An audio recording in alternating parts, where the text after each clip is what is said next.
શું કોઈ એગ્રો દુકાનદાર તેમની પાસે ખાતર હોય અને ખેડૂતોને આપવાની મનાઈ કરે છે, અથવા યુરિયા ખાતર, ડીએપી ખાતર સાથે બળજબરી અન્ય દવાઓ કે બિનજરૂરી આપતા હોય અને દબાણ લાવતા હોય કે તમારે એક્સ્ટ્રા લેવું પડશે તો જ તમને ખાતર મળશે, તો દુકાનદાર સામે કાયદાકીય શું પગલાં લઈ શકાય?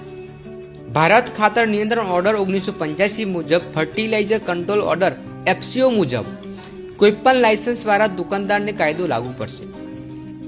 કૃષિ વિભાગમાં ફરિયાદ કરો. એરિયા ઇન્સ્પેક્ટરને ફોન કરીને સીધી ફરિયાદ કરો.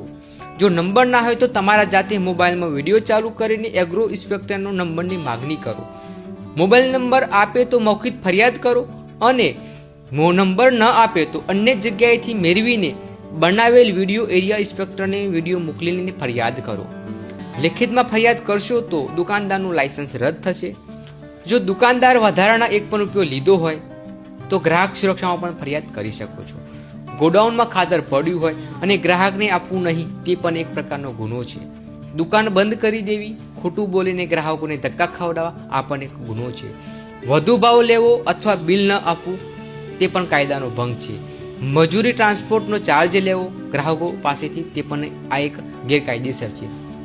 આ જ પ્રકારની કાયદાકીય માહિતી સાંભળવા માટે અમારું પેજ ફોલો કરો. દિલીપસિંહ ચૌહાણ.